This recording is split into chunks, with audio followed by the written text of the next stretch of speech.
শেষের দিকে চলে আসছি। এবারে দেখেন একটি সুদ কষার অঙ্ক। সুদ দু প্রকার, সরল সুদ এবং চক্রবৃদ্ধি হারের সুদ। সরল সুদের হার শতকরা কত টাকা হলে যে কোনো মূলধন 8 বছরে সুদে আসলে 3 গুণ হবে। অর্থাৎ এখানে আমরা বিভিন্ন টার্ম দেখতে পাচ্ছি।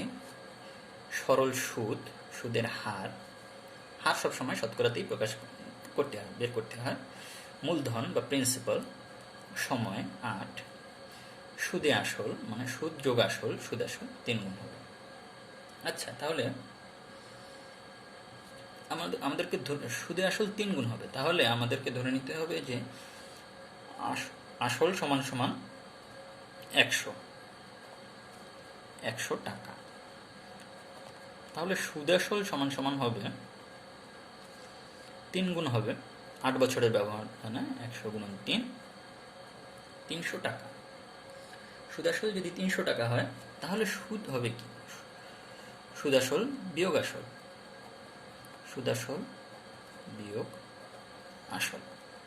অতএব 300 বিয়োগ 100 সমান 200 টাকা।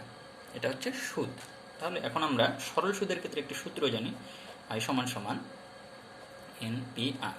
এখানে আই হচ্ছে সুদের পরিমাণ, আর হচ্ছে সুদের হার, পি হচ্ছে মূলধন বা প্রিন্সিপাল মানে যে টাকাটা আমরা বিনিয়োগ করেছি প্রথমে, আসল। এন হচ্ছে সময়।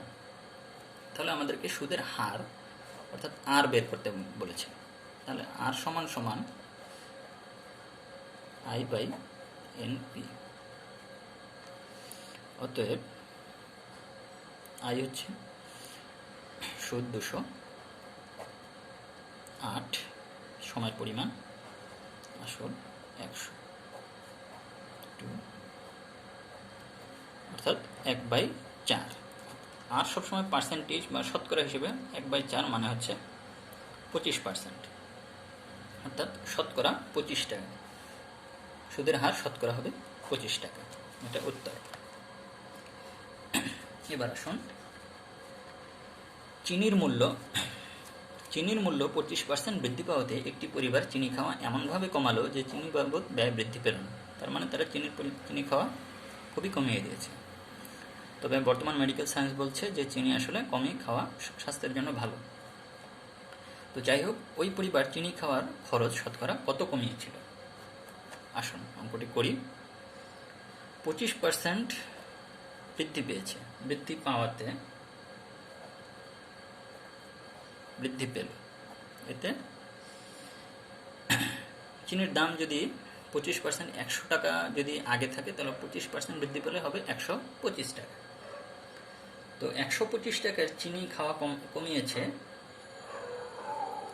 25 টাকা কমিয়েছে, কারণ তাদের চিনি বাবদ খরচ অপরিবর্তিত থেকেছে বা বৃদ্ধি পায়নি। তাহলে আমরা লিখতে পারি এভাবে, 125 টাকায় চিনি খাওয়া কমিয়েছে 125 বিয়োগ 125 টাকা। তাহলে 1 টাকায় চিনি খাওয়া কমিয়েছে 25/125। তাহলে 100 টাকায় শতকরা যেহেতু বলেছে কমেছে 25 গুণ 100/125। তাহলে আমরা কাটাকাটি করতে পারি, 20 মানে শতকরা 20 টাকা বা 20%। অর্থাৎ 20% যদি কমায় তাহলে চিনি বাবদ খরচ অপরিবর্তিত থাকবে, মানে চিনির জন্য আলাদাভাবে কোনো খরচ করতে হবে না। অর্থাৎ আমরা দেখতে পাচ্ছি এখানে যে 125 টাকায় চিনি খাওয়া কমিয়েছে, 125 বিয়োগ 125 টাকা কমাতে হবে, অর্থাৎ তাহলে 100ই থাকবে। 100 থেকে মানে 125 থেকে 100 বিয়োগ দিতে হবে, পরবর্তীতে 100 টাকা আমাদের হিসাবটা করতে হবে। অর্থাৎ উত্তর 20%। পরবর্তী অঙ্কে আমরা আসি।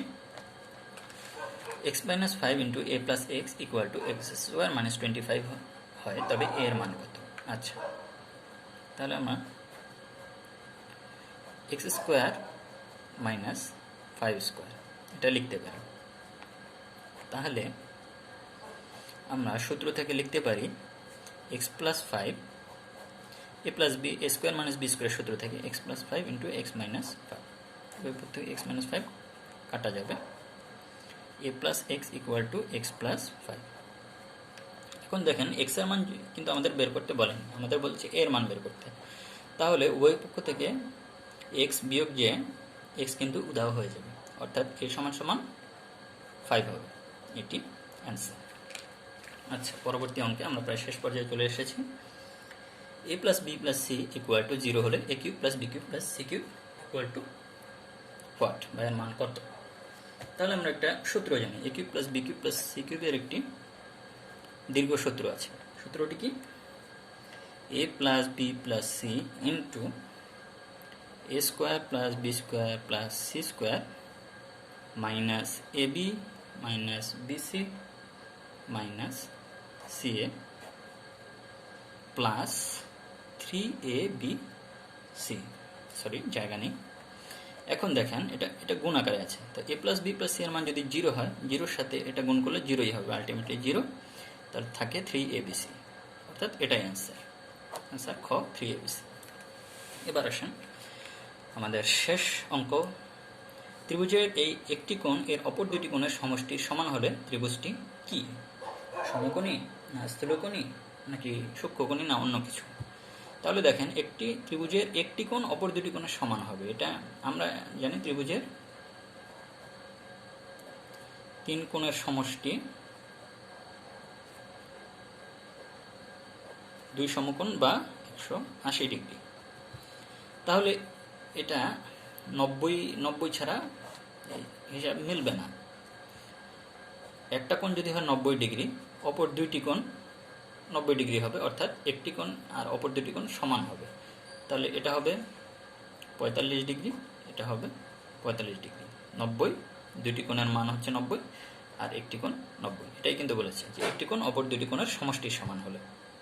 তাহলে আপনারা নিজেরাই বলেন এটি কি ধরনের ত্রিভুজ? ঠিক আছে, অসংখ্য ধন্যবাদ আমার